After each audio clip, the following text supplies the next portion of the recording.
Hello guys, this is Hamoudi from Bilu Media. Welcome again to my channel. A while ago I reviewed this frame. This is the SpeedyBee Mario 5 DC frame. It's the advanced version. This means it contains the Lite kit. This is the Lite kit without any TPU, and the upgrade kit A, which is the TPU here and this bit here for aerodynamics, and it looks better.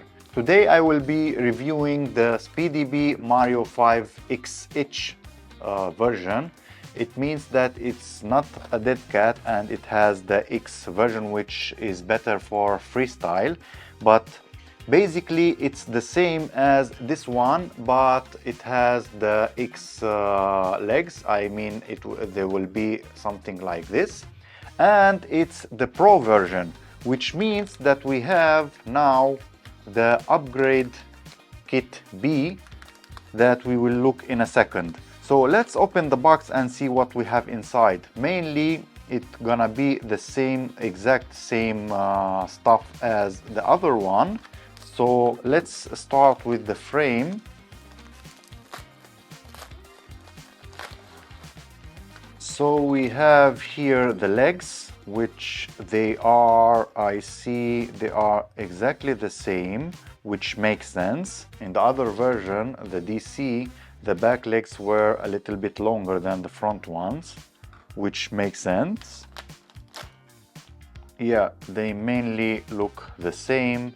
And we have the back of the upper frame, middle and top frame. These look the same as well. Yeah, so they are the same, guys. The only difference is the legs. But let's see what we have in the advanced kit A. Let's take a quick look. We opened this with the other frame, but we will take a look in just a second. So we have a manual guide. We have an adapter from SMA to UFL connector, XT60 plug. This is for the antennas. This is for the GoPro mount. This is for the SMA connection here, and here you will put the battery plug. And this is the front bumper. GoPro screws. This is for the DJI antenna. And this is the side plates that we have here, the aluminum bits here for aerodynamics, and they look cooler. And here we have the bag of accessories that comes with the frame. Here we have the skids, the battery plug, some standoffs, and here we have the front camera plate, and here we have some TPU for the O3 unit and some screws. And now for the Pro version, we have this one that is new and we didn't look at it in the past. So let's go ahead and open the box.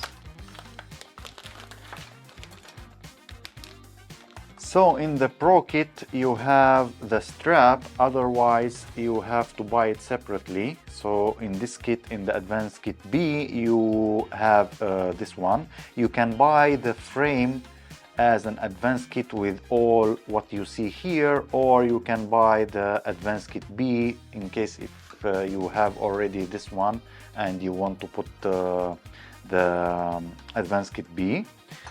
Here we have a side plates for the stack. So this one will come something like this here.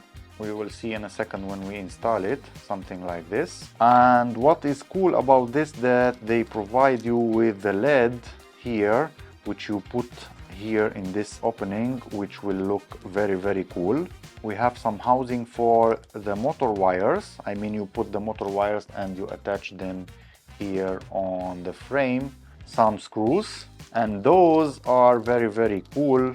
This is aluminum heatsink, which is really nice for the air unit. So it will sit here in the back, which looks very, very cool, and it will protect the O3 unit, which is really, really nice. I really love this touch.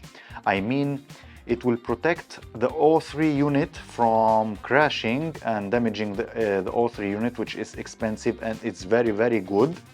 And the second thing is it will help with the heat dissipation because it's made out of metal, and yeah, the heat will be transferred through this one, and it will be better for the O3 unit. And here you have an opening for your USB, for the O3 USB.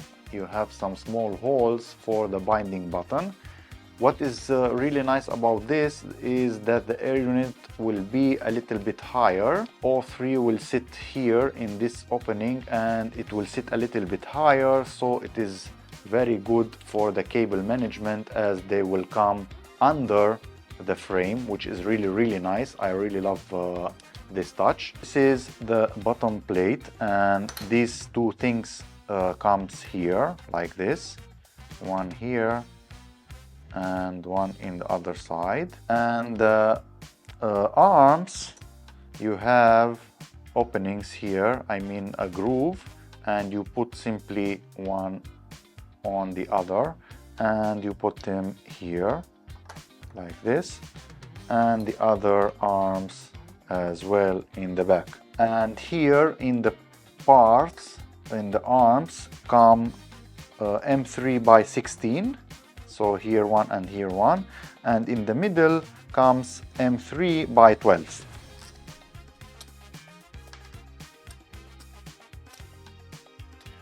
Take your time because it's a little bit tricky, but yeah, now we are ready to put these small things, and this one will come in the back like this.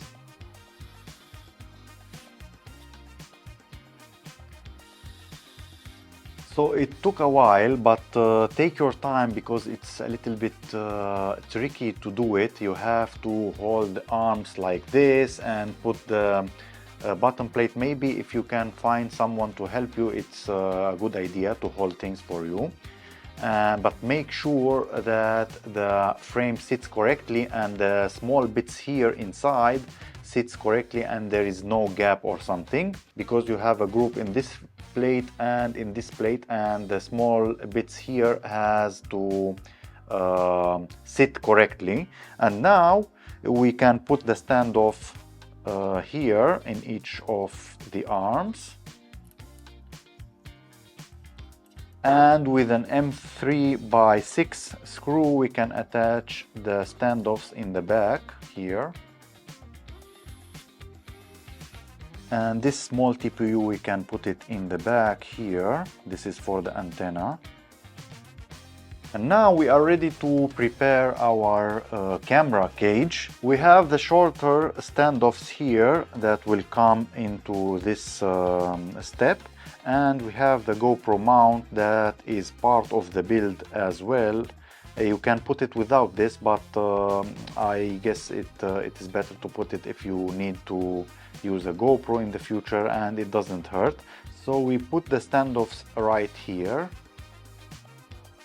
and here as well, and in the front bumper as well, which will make part of this assembly. We have M3 by 12 screws that will go here, here and here, and M3 by 6 that will go here. So let's go ahead and attach it. We attach this bit first and we go ahead and put the GoPro mount like this. Here the second screw, M3 by 12 as well. And here in the bottom the small M3 by 6. Now we attach the bumper, the front bumper, with M3 by 12 as well. And we do the same procedure for the other part, like this, which is really nice. I love it. Let's attach it to the frame with M3 by 6 screws as well. Now we can attach the XT60 holder and antenna in the back, like this. Now we are ready to attach the heatsink, but before we do this, it's advisable, I mean you can do it other ways. You have to put the air unit inside, but for now I will not put it. I will show you just how to install it. If you see here, we have some holes here and here. In those holes you mount the air unit to the cage. And in those holes, other holes, the small ones, we will attach screws to the frame. The heatsink will act as a standoff here, so we will have to remove those standoffs for this to work. So this part will come right here. Here you have the USB connection. Let me go ahead and unscrew the screw because it doesn't work like this. I have to unscrew it first. Now I can go ahead and screw it into the heatsink, and we do it in the other side as well. And you have those small M2x4 I think screws which will come into the air unit, and there is some openings here so you can go ahead and do this, which is really nice. It's enough to put 2 screws because the other side is secured with the standoffs, but yeah, if you want you can put go ahead and put 4. I will put only 2 in this stage. Perfect. So it looks like this, which is really nice. I really love how it looks, and practicality, I mean it's really good that it helps the heat dissipation and it protects the air unit very good because it's well made, it's aluminum, and it will prevent anything from happening to the air unit in case of a crash, because it's really sturdy, guys. I mean it's really very good. And what I like also that they left here the openings so you can go ahead and remove it and tighten it or whatever you want to do. And another touch is really nice. Here you have 30x30 stack mounting holes. You have holes here as well to tighten the screws and install your stack, which is really great. I mean, small details that makes the frame really nice. Let's install the side stacks, but you will install this after you install your stack, but I will show you here how to install them. So here we have the lights. You simply put the light here and you have a tape that you put on top of it. I will not put it now. I'll put it when I will build the drone itself. So the way it will go, you have to put it like this. So here this one will clip into the standoff in the front. So you simply push it a little bit. You have to install it diagonally. I mean, start with the upper part and press down like this, and it sits good now. And you have an M2x7 screw that you will install in this hole, and we will do the same in the other part. And it looks amazing, guys. Look at this. It's really compact and everything is well organized and protected inside. I love how it looks. I really love how it looks. Wonderful. Now the last thing to do, guys, is to install this beauty, to close it up with the M3x6 screws. So let's go ahead and do this.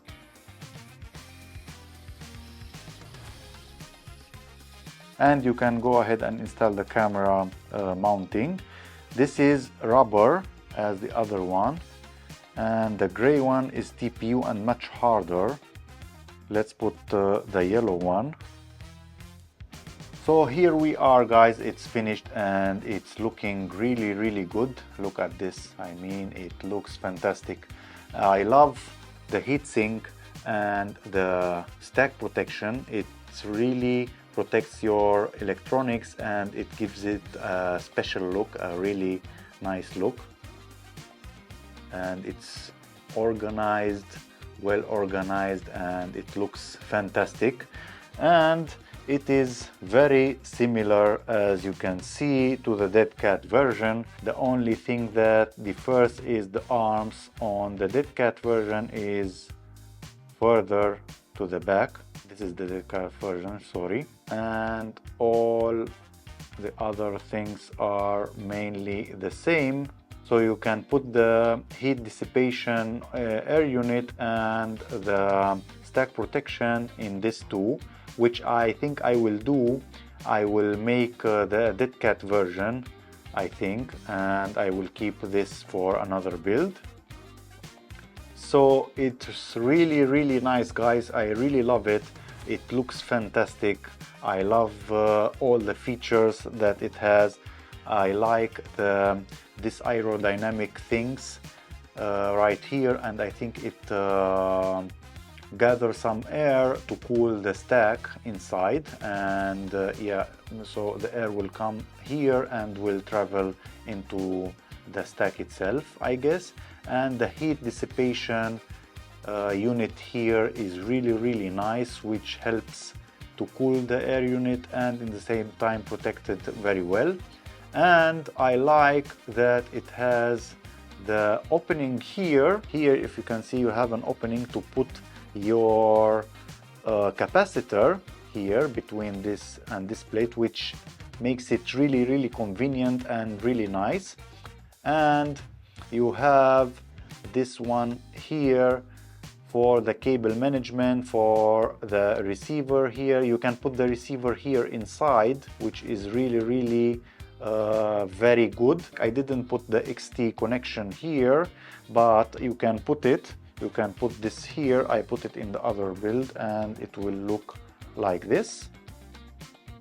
What is nice, I will show you in this one, that the cables from the XT60 will come under here in this gap to the stack itself. It can travel in this hole under the air unit, and it comes from here to the stack, which is really nice. And another really cool thing, you can put the XT60 connection from the front as well if you want here, and connect it to your ESC, which is really nice. I will use this one, I think, because I like how it looks and it keeps it really organized. And the GoPro mount is part of the frame, which looks very good and helps a lot with the strength of the frame, in my opinion, which is really nice touch. So overall, guys, these frames are really nice, and they are really cheap. I don't know exactly how much the advanced, the Pro version cost. I think around $50 something, something like this. I will put the price on the screen right now. Let's go ahead and measure the frame, I mean weight it, and see how heavy it is, like this. So the one without the stack, without the heat dissipation, heat air unit heatsink, it's 160. Without the strap, without the battery, and without the skids. And this one is 187 with the heatsink and the stack protection. This is it, guys, for today. I hope you enjoyed this video. I will build this beauty, I think this one with the heatsink and stack protection in the near future, so stay tuned for that build. And thank you very much for watching, and see you in the next one. Thank you, bye.